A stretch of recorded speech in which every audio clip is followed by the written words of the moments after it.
I'm so excited to introduce my guest today. With over 35 years of experience with podiatry, my guest today didn't just practice traditional medicine, but he also journeyed along the way to learn more holistic approaches. So stay tuned for this interesting and captivating interview about how Dr. Mitch could help his patients from head to toe. Welcome to Life Mosaic. Hi, I'm Wheezy, and I love to share stories that connect the generations, weaving together the threads of life into a beautiful and lasting legacy. This is a space where every moment and memory matters, embracing the joy, the challenges, and everything in between that shapes who we are. Join me as I uncover and celebrate the living legacy that transcends time and space, creating the mosaic of life, one story at a time. Dr. Mitch, I just want to welcome you to Life Mosaic. I'm so excited to have you here and to hear more about these modalities that you're working with, not just restoring people's health, but some emotional and mental healings also. So I'm just so glad that you are here today. And how are you doing? I am doing wonderful and I'm excited to be here. And thank you for inviting me. Uh, You are quite welcome. I sure hope I can offer some information that will help somebody at some point in time of their life. I'm sure you will, because I have read over some of your stuff and it's just fascinating what you have done in your lifetime. So I'm looking forward to being able to share this with my audience. So, without further ado, let's get into those questions. So, you've practiced your podiatry for 35 years. What drove you to go into podiatry? Was in college figuring out what I was going to do for my life's work. My wife, who was supporting me and putting me through school, developed foot problems. And so I went with her to her podiatry appointment to just be there and support her. And casually mentioned to the podiatrist, "What do you do with feet all day long?" I was, "What problems do people have with feet you could have a profession about?" And he said, "Wait, a lot of things. What are you going to do in life?" And I said, "I think I want to be a nurse or maybe a pharmacist, so something in the healthcare field." And he said, "Well, you should come spend a day with me and watch what I do, and I'll show you." And so I spent a day with him, and I was blown away about the number of different conditions he treated, the degree of effectiveness of his treatments. He had patients coming in with a slipper expecting to have foot surgery, and they walked out with a pad on their toe, and the pain was gone, and they were given a big hug. And thank you very much. And I said, "Yeah, he said, sign me up." Because Ah, it so, wasn't like he was in the same all day long. He saw probably out of 25 patients, he saw 10 or 15 different conditions. And I said, that's a nice mixture of things to do and people to meet and things. And so I found out that I could get to the podiatry school down the street and I went, filled out an application and I happened to have the right prerequisites and I got in the fall and started my studies and I never looked back. oh, that's awesome. So you weren't even in a doctorate program or a program to become a physician when you chose. No, I started taking pre-med because I knew I wanted to, I thought maybe you want to be a dentist or a pharmacist or a nurse. And so I was taking chemistry and physics and biology, so zoology and the prerequisites for medical, for Okay. medical school. So I was head start on that.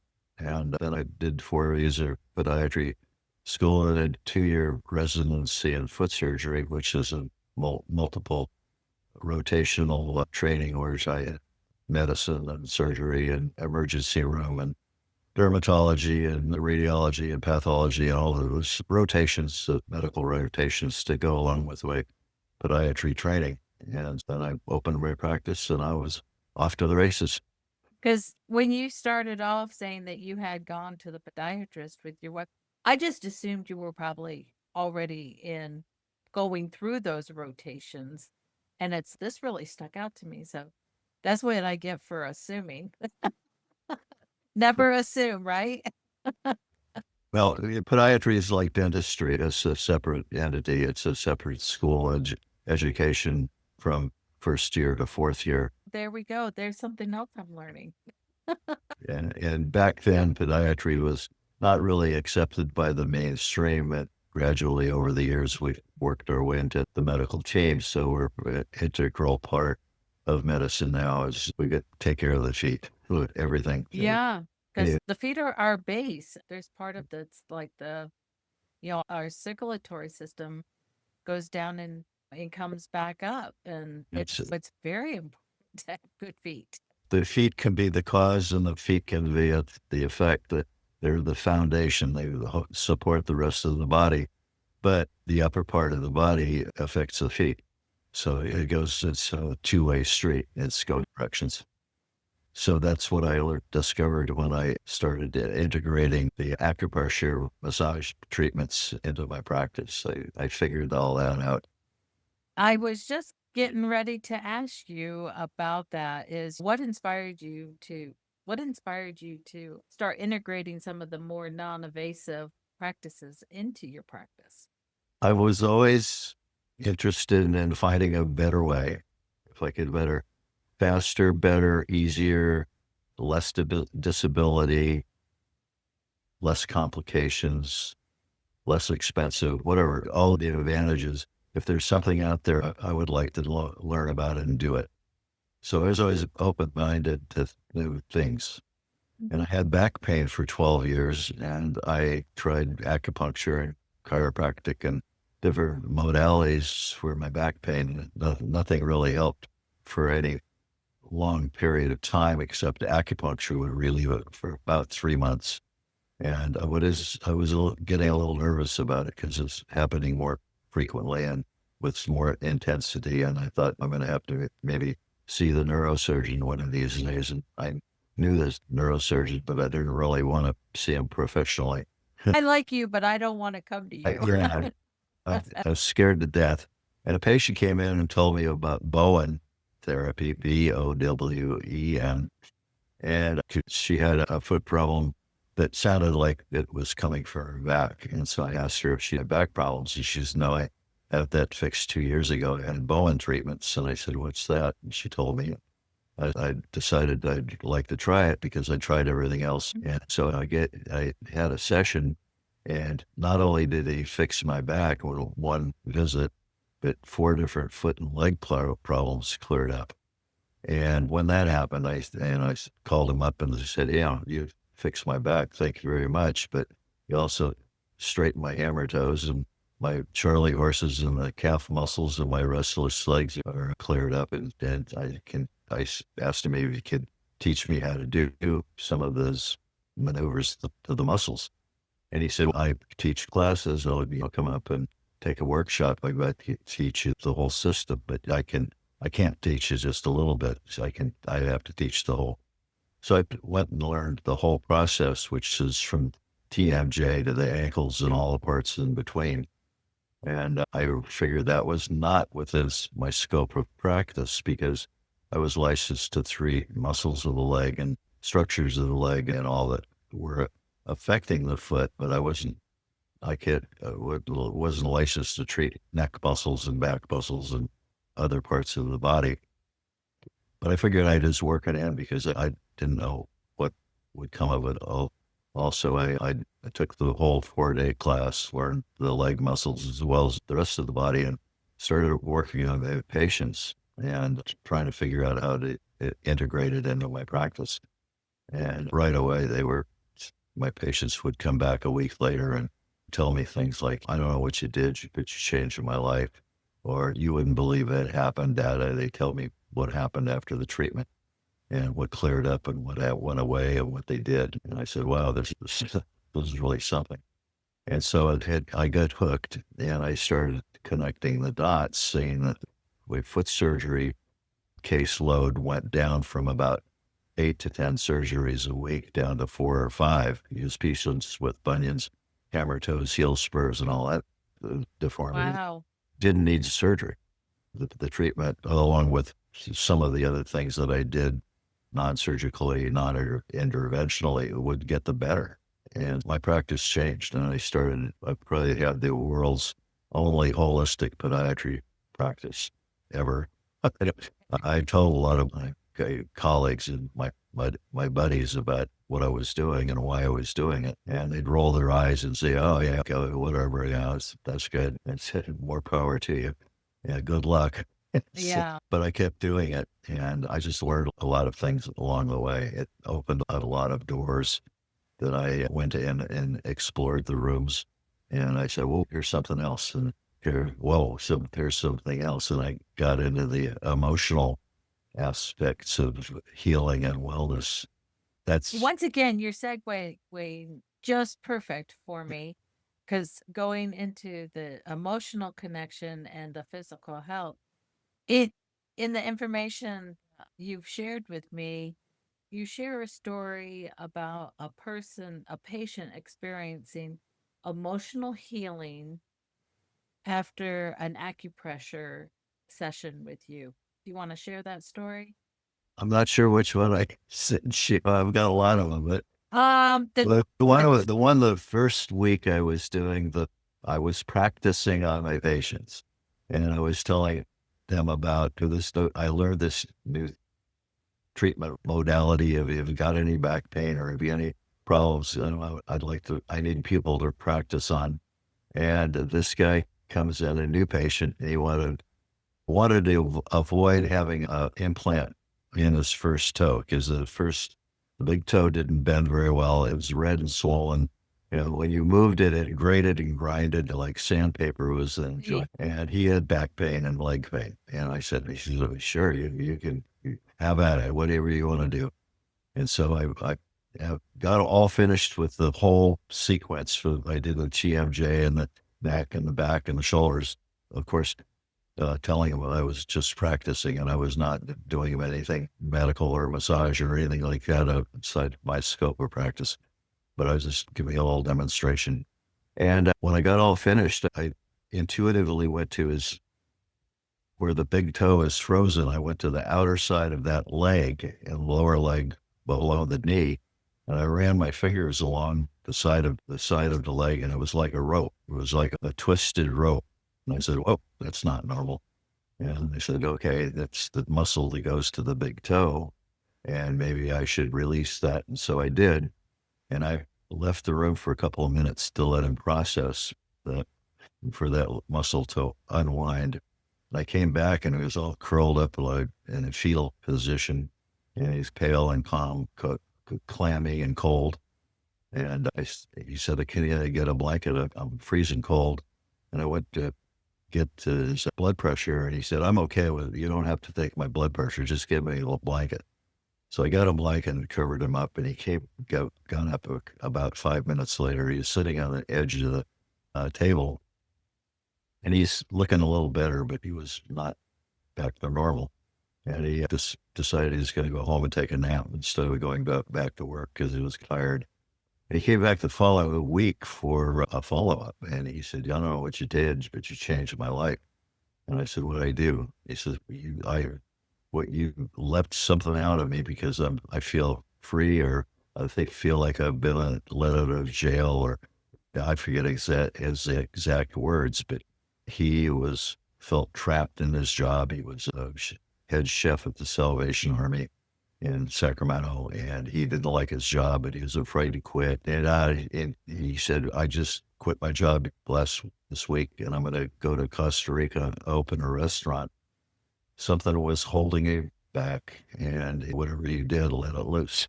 I said, whatever.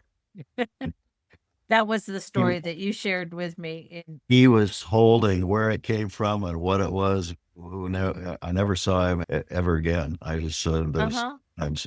But how it got in his leg, I don't know. But I have had practitioners who specialize in emotional clearing and musculoskeletal problems. That pain will settle in a certain place. The metaphor is to keep you from moving forward. You're frozen in time because you're afraid or fearful of moving ahead in life, or moving to another place, or moving or switching jobs, or doing something that was going to require a change, you have this pain that's holding you back. Yeah. So would Thanks for this say, guy. But I didn't know anything about any of this when that happened. This is my very first experience for the very first week. And it made me very nervous when it happened. And then I got curious after, and I started thinking about it, and I started opening my mind to possibilities for other patients in other situations, and what could I learn, what could I do, how can I improve my services. so you would say, in what you're sharing with me with other patients, do you find that most of uh, the pains that we experience are from a mental mindset and we need to No, change not it in some way? most, but no, it's some and another lady shortly after that, that I was prepared because I did the moves under the rib cage for the diaphragm to loosen up those muscles.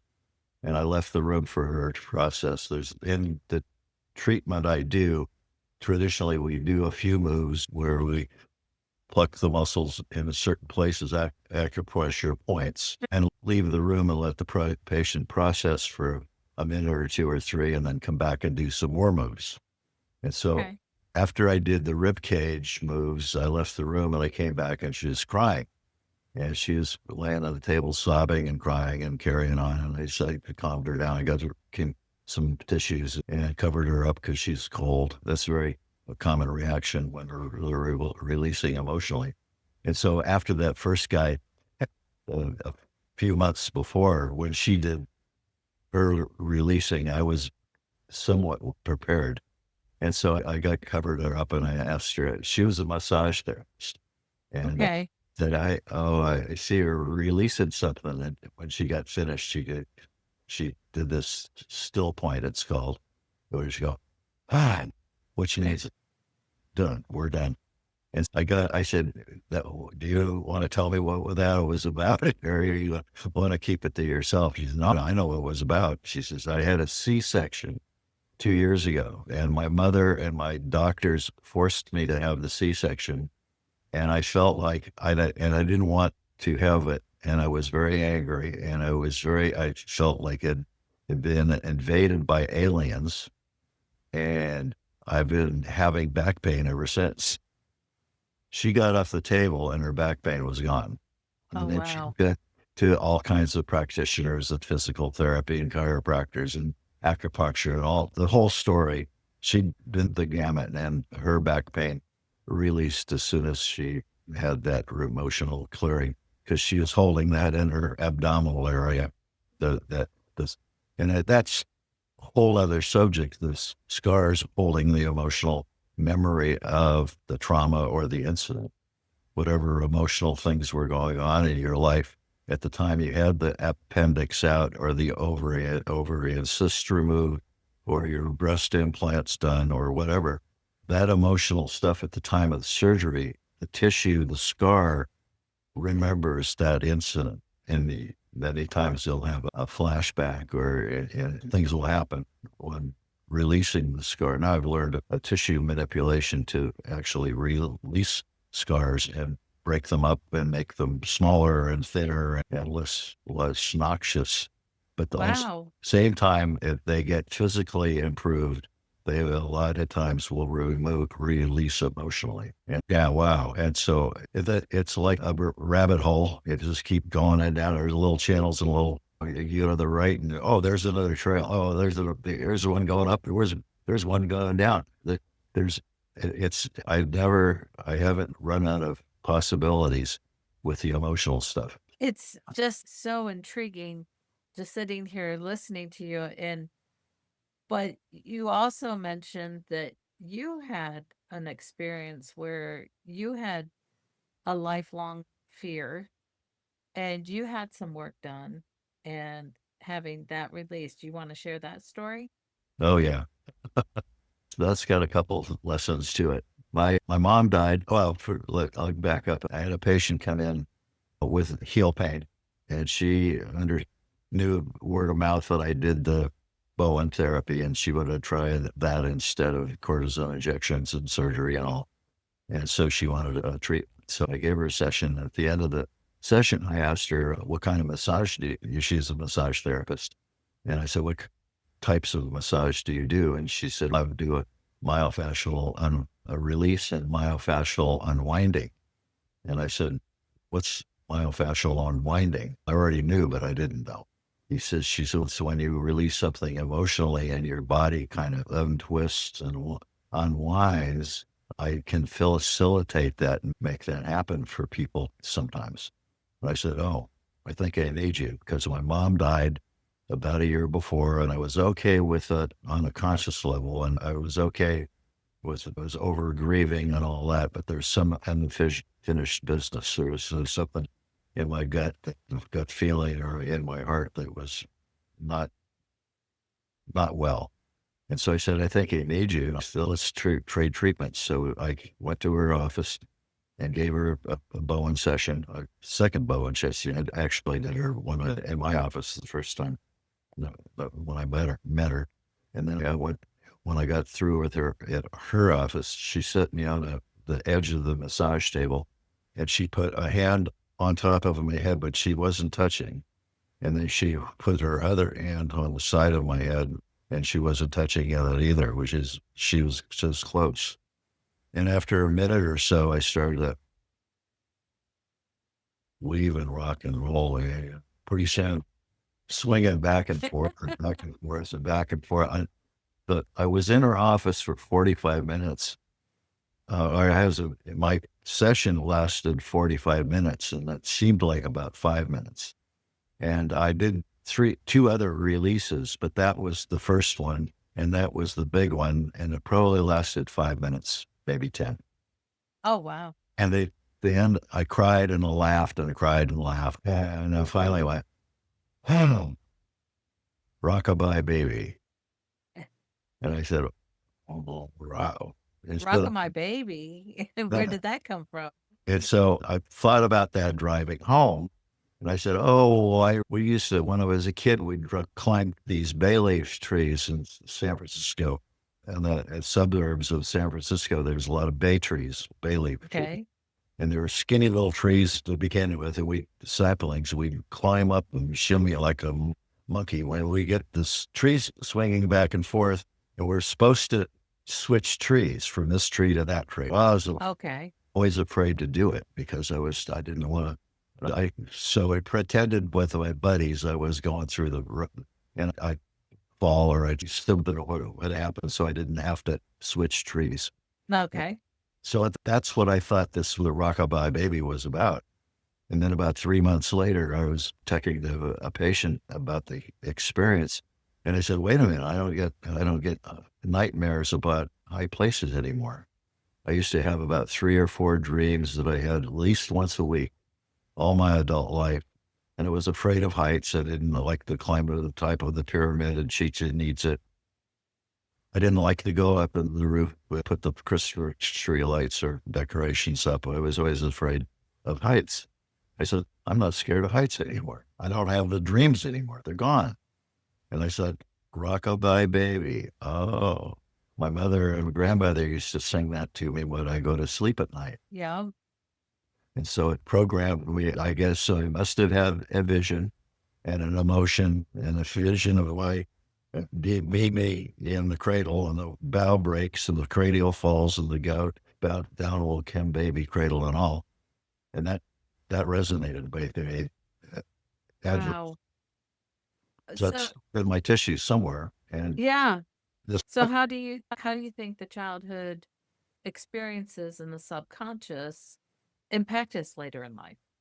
oh, they're huge because if you're around poverty like I was, and everybody's talking about it, we can't afford that, and we're broke, and money doesn't grow in trees, and money's the root of all evil, and blah, blah, blah, blah. You get a belief system and the money is bad, and then you get to be 35 or 40 years old, and you want to be a successful person, and you want more money. You can't manifest more money because it's contrary to your belief system.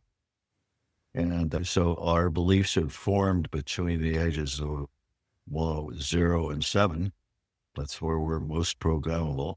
And then later in life, I think we program ourselves. We're well-meaning parents and pastors and preachers and teachers and politicians program us when we're younger, and then we program ourselves when we're on our own. And we can program ourselves with good thoughts, or we can program ourselves with bad thoughts. And that's So the true. and So so, true. but yeah, so I was afraid of heights because of that. Now I wasn't afraid of anything because of Hansel and Gretel or Rapunzel or Humpty Dumpty, or those didn't resonate. Rockabye Baby did. Baby. So it's Yeah. just, it's the vision and the emotion, the feeling that you have in combination with the sensory sense. Yeah. You have an emotional sense and a sensory sense combined to be the programs that set into the subconscious or Because something like that. yeah, because I remember growing up, I grew up on a farm, and one summer, my sisters, it's summertime, they're running around barefooted, and one sister got a nail in her foot, another sister, her foot with, back in those days, we would have something, we would have steak or something, you would give the bone and stuff like that. And my sister was out running around and a T-bone went stuck her in the foot and she had to go get stitches and stuff. And I would watch a lot of television and there would always be robberies or somebody get shot or something like that. And for the longest time, I thought everybody had to experience those things in their life. I thought everybody had to take a bullet, to step on a nail, is just be cautionary and don't hang out with people, don't put yourself in that situation where you might get shot or something like that. But just because I was younger and I was probably like 4, 5, 6 when I was believing this stuff, but just because of what I was experiencing and seeing, I thought that had to happen. It's just really weird. And luckily I grew out of those phobias and thought processes, but it is a lot to do with your environment and how you perceive things in your mind. For sure. Yep. So, do you believe physical therapy helps people release some of their deep seated emotional? The physical therapy, Yes. I don't know. Wh- I didn't do physical therapy. Did therapy when it was physical. You're talking about the profession of physical therapy or just the physical touch, Just the physical touch and the different things that you worked on. Do you oh, believe yeah. already? How impactful do you think that is with the emotional therapy? Oh, quite impactful. I had other experiences with other modalities, like I mentioned already, the scar tissue procedure that I do, which is very simple. It's a crisscross pattern that I do over the scar with my finger or thumb. And if this is the scar, I go like this in this direction, and then I go the opposite direction, and then I go along the scar in this direction and back this direction, and then I go on an angle. And this round trip, I'm going back in both directions, and I go this angle. And so it comes out like a web shaped pattern. And I do that 3 times the length of the scar. And within minutes, the scar will lose its ropey, lumpy feeling. It'll change colors. And then sometimes the people will release emotionally. For instance, I was doing a C-section scar on a lady, and she got freezing cold, just freezing cold, and got her blanket. She said, "That's the same cold as I experienced in the operating room." Because they had the operating room freezing like 65 degrees or 62 degrees when I was having my C-section, and I've never been so cold in my life. And this is the exact same cold. Oh, geez. And release the emotional stuff. there's a treatment called therapy or modality called NAET, NAET, which is an acronym for Nambudripad Allergy Elimination Technique. And Nambudripad discovered that if she held something in her hand that she was allergic or sensitive to and stimulated acupuncture points along the spine up to the governing vessel and the bladder meridians along the spine areas from the sacrum all the way up to the neck, it can disconnect the association with the substance held in the hand. And if the substance is you're reacting to the substance because you once upon a time were under stress when you came into contact with a substance, like I was with eggs. I was subjected to eggs in the Army for 2 years when I was 18, 19, and 20. And I was under stress every day, all Yeah. day. And my body mind started at that point recognizing eggs with stress. And so all my adult life until I discovered my discovery, I was sensitive to eggs. I could feel real crummy all day long after I ate eggs. I didn't have any other symptoms. I didn't get diarrhea. I didn't get cramps. I didn't throw up. I've had patients allergic to eggs. They'd throw up when they ate eggs. But I didn't have, I just felt lousy until about 4 in the afternoon. Yeah. And a practitioner did this therapy for me without needles. She just took her fingers and she my spine and along the acupressure points. And I held an egg in my hand and it disconnected. I could eat eggs ever since, so no problem. And what happens is the stress is formulated, comes on where you're eating eggs and you're under stress, eating eggs and you're under stress. That sets the pattern. And then when you do this procedure along the spinal points, the meridian points, it releases endorphins. And if you're holding something in your hand and you're releasing endorphins, that's something in your mind body initiated to a new program, new concept. Oh, this is okay. It's Yeah. relax, get it up. And so So, that's how that works. okay. This goes into encouraging change and growth. And you're talking about you're holding this object in your hand and you're encouraging your body to give it up and it's changing your mind. What advice do you give to somebody who's hesitant, who i- is fearful of coming out of their comfort zone to maybe open up your mind to the experience to push into this healing? Usually I just tell my story or somebody else's and give it an example of here's what I experienced or what I experienced personally, or one of my patients experienced having a similar problem with something, and they explain the process a little bit to them. And if they don't want to do anything about it, they want to keep it. That's their choice. But I, I don't get. I used to get upset when people wouldn't follow my instructions, but I've gotten over that now. Everybody lives in a different set of rules and beliefs. And if it's contrary to your beliefs, it's contrary to beliefs. I'm not going to change your beliefs, and you're just going to have to live with what you got and accept it. And I offered it. If you didn't accept it, that's like leading the horse to water, and horse won't drink. And so I used to get upset when people didn't follow along with the recommendations, but now I don't. I just present the facts and the experiences and what the literature says. And if they buy it, that's fine. There's an old saying, you'll pay for it whether you buy it or you don't.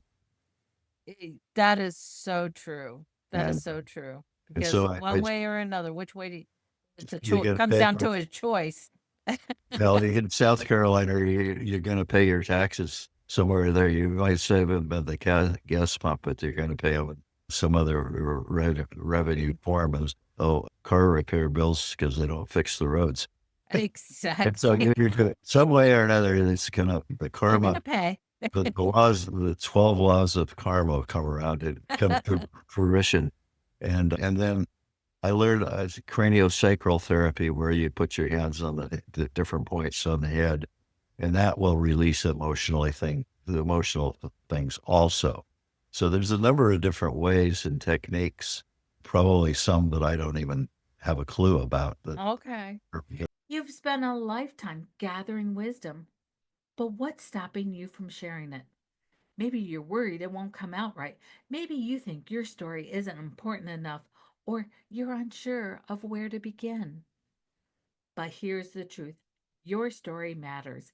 It's the thread that ties the generations together. It's the lessons that will inspire your family long after you're gone. One of my favorite techniques is to use video. After all, seeing is believing, right? I know getting in front of the camera can be intimidating. Believe me, I've been there. I coach and I interview businesses all the time, and I see the same nerves on their face every single time. You don't have to face it alone.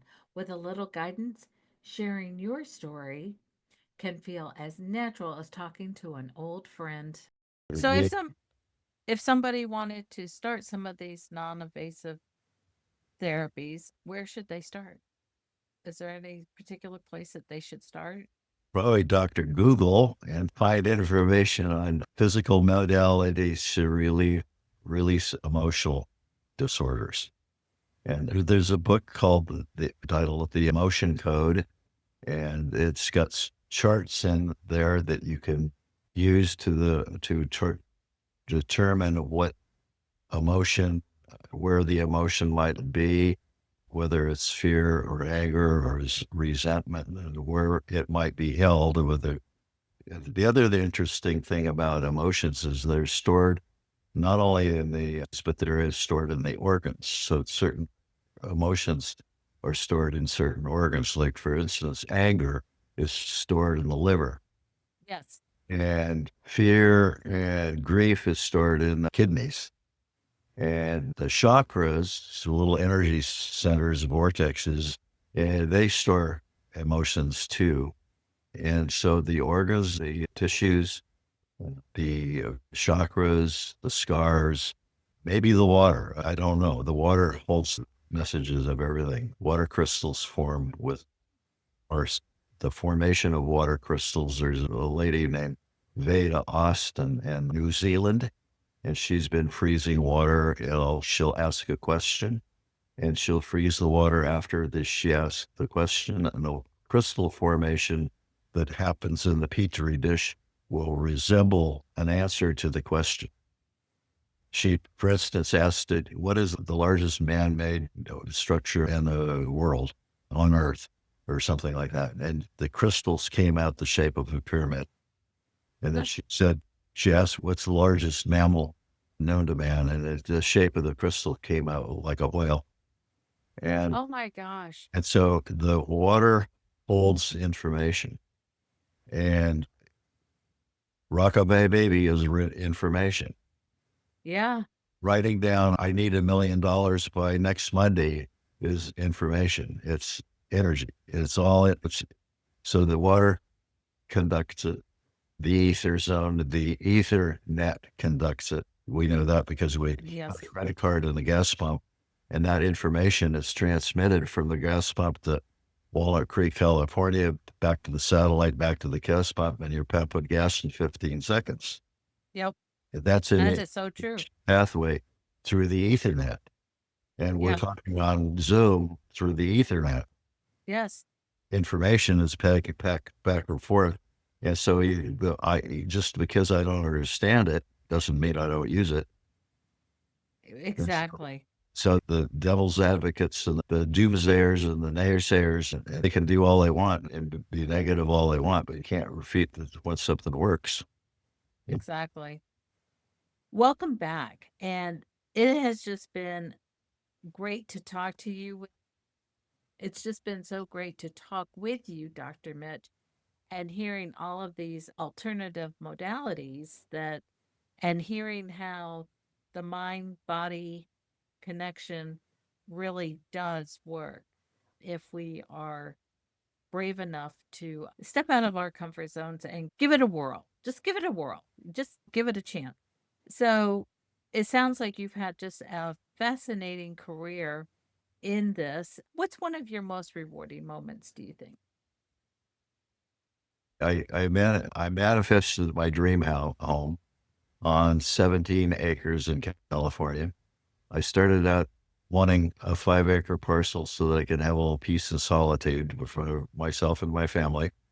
And I had this pipe dream, and I think about it every now and then, and I say I should do that. And I once in a while go look at a piece of property and say, oh, it's too expensive, or I didn't want to do it. And then 3 months later, 6 months later, I'd say, well, really, after about 3 years of off and on, I decided one day I'm going to go on a mission. I'm going to find a piece of property.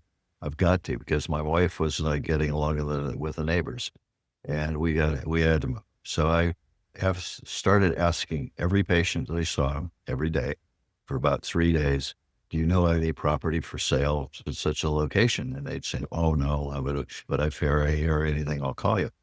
And one Wednesday that week, one lady said, no, I don't, but call so-and-so because he knows of all that neck of the woods and he knows the lay of the land. And so I called so-and-so because I knew him.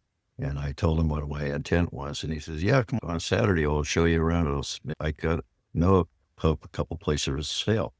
And so Saturday we went up, my wife and I, and we drove around and looked at some properties, and they were very good. They were too steep or no trees, and I didn't like them. And then all of a sudden you remember the lady across the creek from him 2 years before wanted to sell her place. He said, I don't think they sold it. Let's go check. So we went into this place, and it was 25 acres. It was absolutely beautiful. It had a river running through it, and it was just knocked dead gorgeous.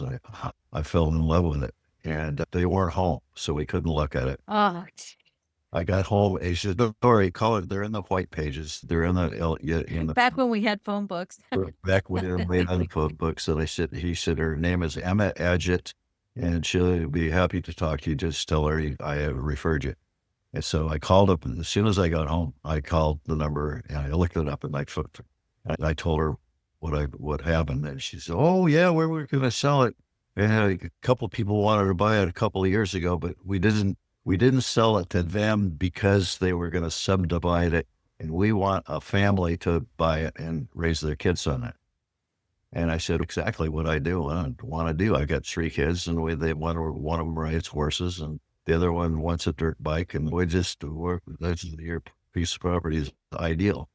And she said, come on. So she showed us around that night. We drove back up the hill, and she showed us around every nook and cranny of that. We didn't get out of there till 10 o'clock at night. Oh, wow. This is the middle of the summer. And she said, we really want to sell it to you. And she said, and I said, I don't think I can afford it. And she said, oh, we'll carry so we made arrangements, and all kinds of things happened. Like there are too many coincidences to be coincidence.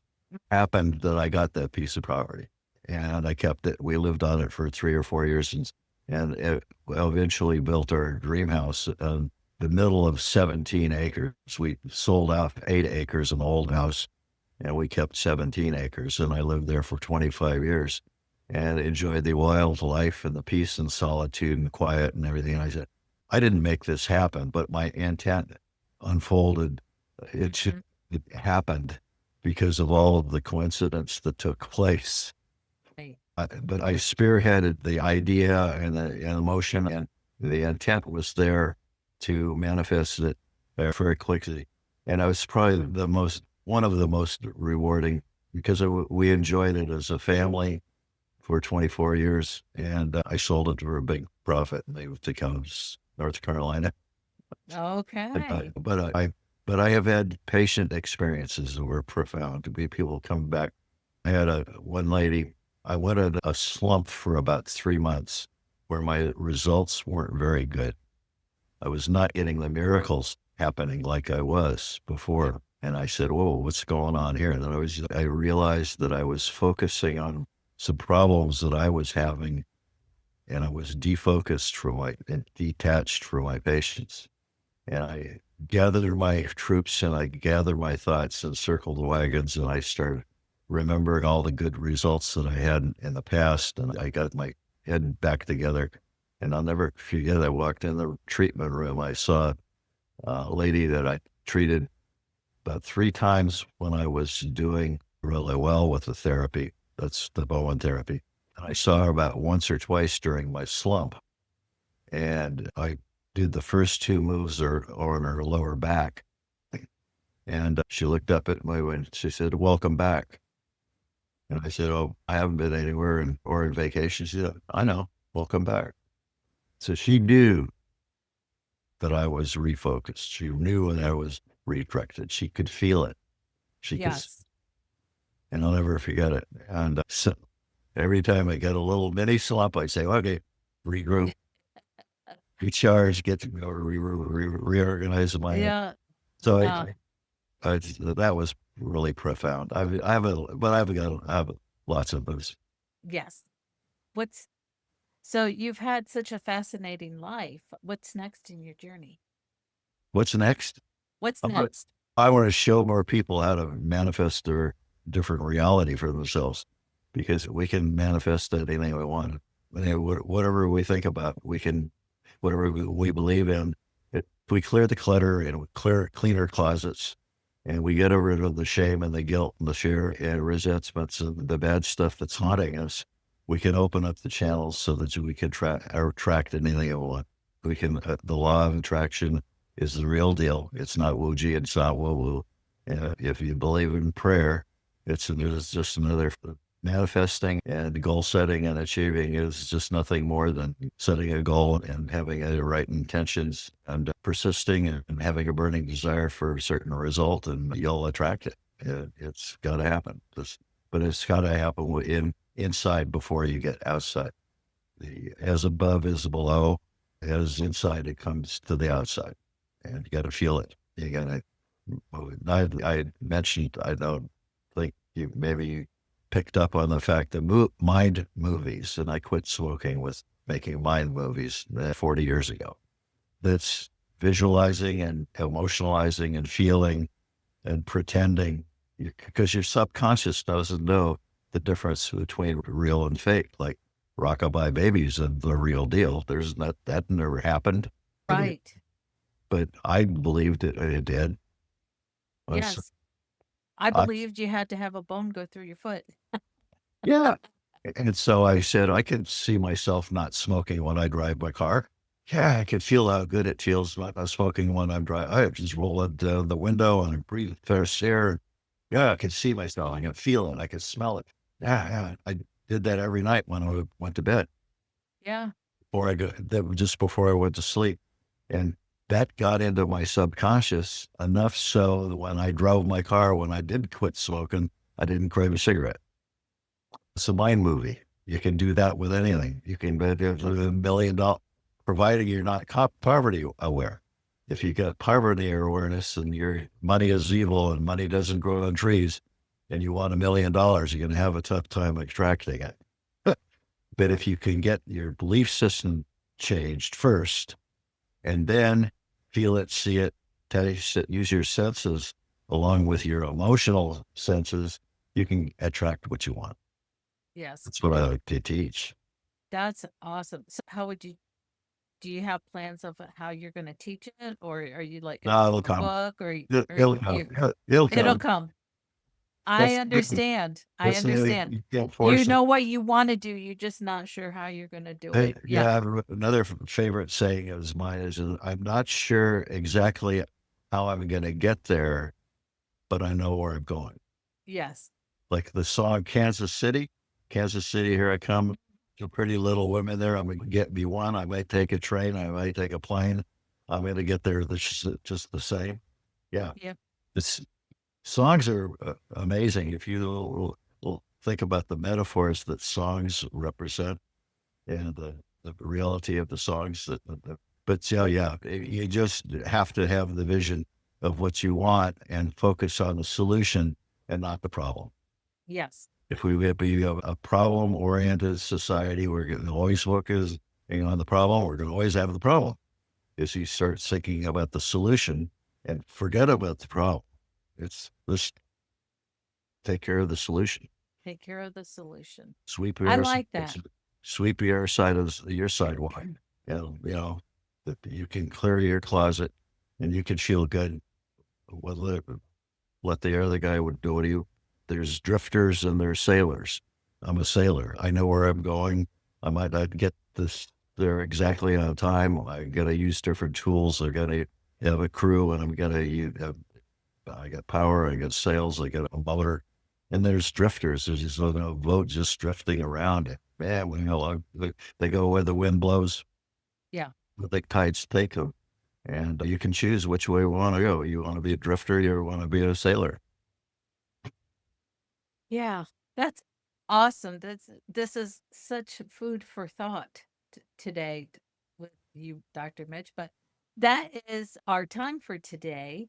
And if you want to learn more about Dr. Mitch, I will have his contact information in the show notes of Life Mosaic, and you can find those at lifemosaic.me, along with any of the different platforms in which to view or to hear this podcast. So, thank you so much, Dr. Mitch, for being here today Like, and sharing your glorious stories and giving us really some food for thought. thank you for having me. It's been a pleasure. As always, I like sharing. I care and I share. Awesome.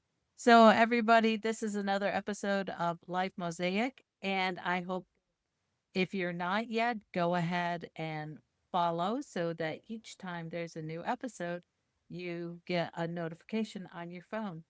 So I'm going to bid you adieu. And until next time, everybody, bye.